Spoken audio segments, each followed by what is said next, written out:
दूर किसी जंगल में टह टह के पक्षी रहते थे। एक दिन वो पक्षी बहुत परेशान थे क्योंकि आजकल जंगल में भोजन की बहुत कमी हो गई थी। इसी बात को लेकर एक दिन सभी पक्षी एक जगह इकट्ठे होते हैं। दोस्तों, अब हमें कुछ न कुछ तो करना होगा क्योंकि अब भोजन हमें यहाँ से तो मिलने वाला नहीं है। तो चिड़िया, क्यों ना हम दूसरे जंगल पे आवास कर जाएं। नहीं नहीं, मैं अपना घर छोड़कर कहीं और नहीं जा सकता। चाचा कबूतर ठीक ही तो कह रहे हैं, बड़ी मुश्किल से हमने भी अपना घर बनाया है। अगर हम खोज करें तो हमें इसी जंगल से भोजन मिल सकता है। हम सब भोजन की खोज में जंगल का कोना कोना खोजते हैं। इस प्रकार हम सब भोजन की खोज कर सकते हैं। चिड़िया और दूसरे पक्षियों को मिट्ठू की बात अच्छी लगती है। ये ठीक है, हम सब अलग अलग दिशा में जाते हैं। किसी को तो भोजन मिलेगा और जिसे भोजन मिले वो दूसरे पक्षियों को बता दे। ऐसे हम सब ये कर सकते हैं। फिर वे सब ऐसा ही करते हैं। चिड़िया और कबूतर पश्चिम वाली दिशा में जाते हैं। मिट्ठू तोता सागर की तरफ, कौवा और कौवी पूर्व वाली दिशा में चले जाते हैं। चिड़िया और कबूतर बहुत तेज पश्चिम वाली दिशा में उड़े जा रहे थे। चिड़िया घने जंगलों में तो कबूतर की उड़ान ऊंची थी। ऐसे ही मिट्ठू तोता भी तेजी से आगे बढ़ रहा था। वे सब एक दूसरे के लिए और अपने लिए भोजन की खोज कर रहे थे। कौवा और कौवी भी उड़ते हुए पूर्व वाले दिशा में पहुंच जाते हैं। वहां एक पक्षी बैठा हुआ था। गोरी और कालू उस पक्षी के पास रुक जाते हैं। भाई जी, बहुत मुसीबत के मारे हैं, भूखे हैं, क्या यहाँ कहीं भोजन मिल सकता है? आप कहाँ से आए हो? पहाड़ों की तरफ से, हम पहाड़ों के पास रहते हैं। आप ठीक दिशा में आ गए हो। यहाँ से थोड़ी ही दूर वो सामने बड़े बड़े पेड़ हैं, उसके दूसरी तरफ एक खेत है। उस खेत में ढेर सारे दाने हैं और फल भी। आप वहाँ जाकर दाने या फल खा सकते हैं। ये बात सुनकर कौवा और कौवी बहुत खुश होते हैं और आगे बढ़ते हैं। बड़े आम के पेड़ के दूसरी तरफ जाकर कौवा और कौवी को अपनी आंखों पे विश्वास ही नहीं हो रहा था क्योंकि वहाँ दाना, पानी और फल सब कुछ था। कालू कालू, क्या मैं सपना तो नहीं देख रही हूँ? नहीं गोरी, सच है, चलो पेट भर के फल खाते हैं। कौवा और कौवी पेट भर के फल खाते हैं। कालू, हमें तो बड़ा खजाना मिल गया है। गोरी, क्यों ना हम इन फलों और दाने का दूसरे पक्षियों को ना बताएं। ऐसे हम खाएंगे मजे मजे के फल और दूसरे पक्षी मरेंगे भूख से। हमें भूखा चाचा कबूतर बहुत अच्छा लगेगा। चलो अब अपनी चोंच साफ कर लो और हम वापिस जाते हैं। फिर कौवा और कौवी अपनी चोंच साफ करते हैं और वापिस चले जाते हैं। मिट्ठू भी सागर वाली दिशा की खोज करके वापिस चला आया था। चिड़िया और कबूतर भी वापिस आ जाते हैं। वे सब बहुत थके हुए थे मगर उन्हें कुछ भी खाने को ना मिला था। मिट्ठू, कुछ मिला? नहीं चिड़िया और कबूतर, मुझे तो कुछ नहीं मिला। क्या तुम्हें कुछ मिला है? नहीं दोस्त, हम थक गए उड़ उड़ कर, मगर एक भी दाना नहीं मिला। इतनी देर में कौवा और कौवी भी वहाँ पहुँच जाते हैं। दोस्तों, मिला कुछ?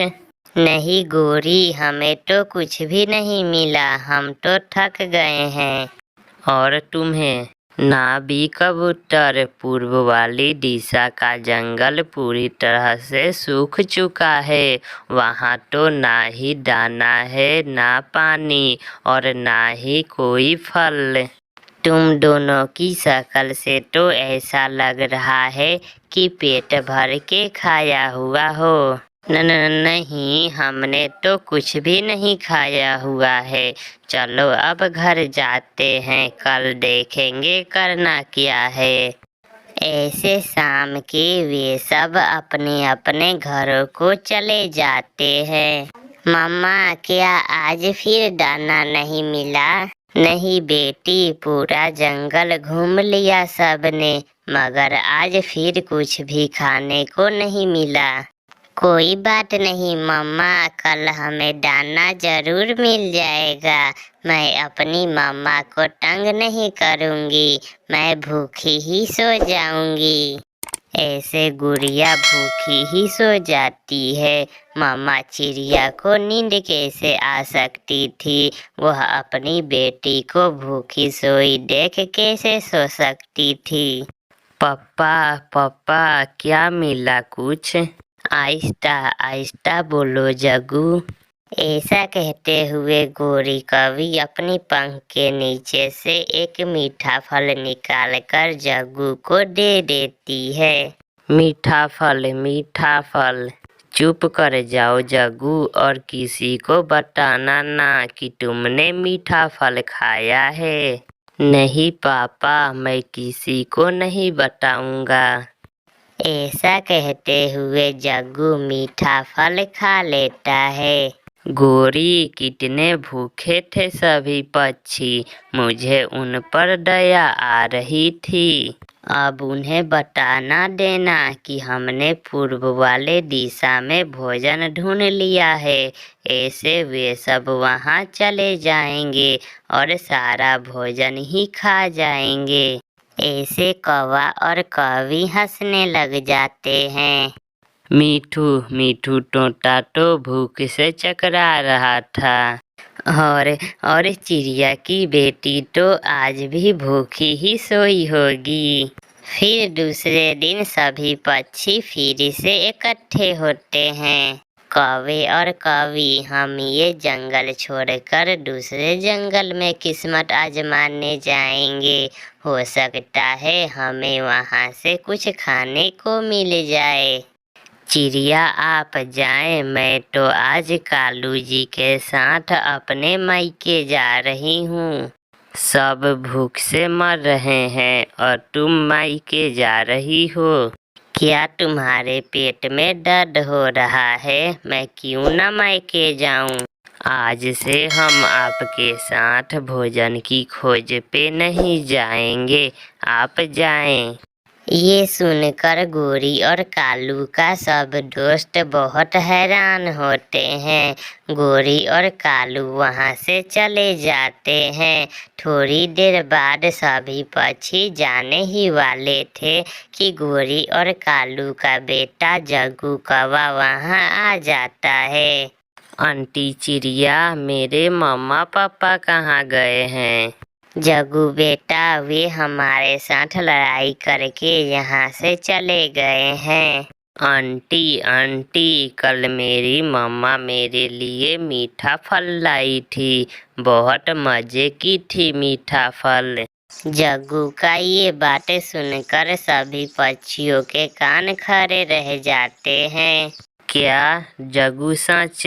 हाँ अंकल, मगर मेरे मामा पापा को ना बताना कि मैंने आपको ये बात बताई है, वरना मेरे मामा पापा मुझे मारेंगे।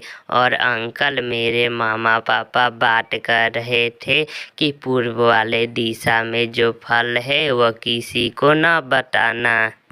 अच्छा, तो अब पता चला कि वे कभी लड़ाई करके यहाँ से क्यों गए हैं। चलो हम सब उनके पीछे पूर्व वाले दिशा में चलते हैं।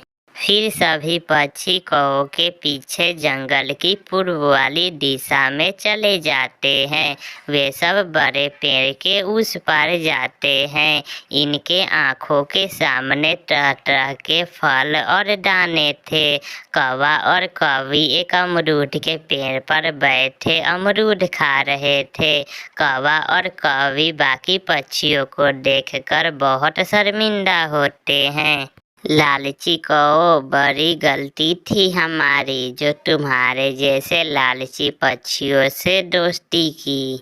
मिल बांट कर खाने से कभी भोजन खत्म नहीं होता, बल्कि आपस में प्यार बढ़ता है। दोस्तों, हम लालच में आ गए थे। हमने सोचा अगर इन फलों को आप सबको बताएंगे तो फल खत्म हो जाएंगे। आज के बाद हमारी और तुम्हारी दोस्ती खत्म हुई। फिर वो सब पक्षी मजे मजे से मीठे फल खाते हैं। कौवा और कौवी अपने लालच के कारण अच्छे और सच्चे दोस्त खो देते हैं।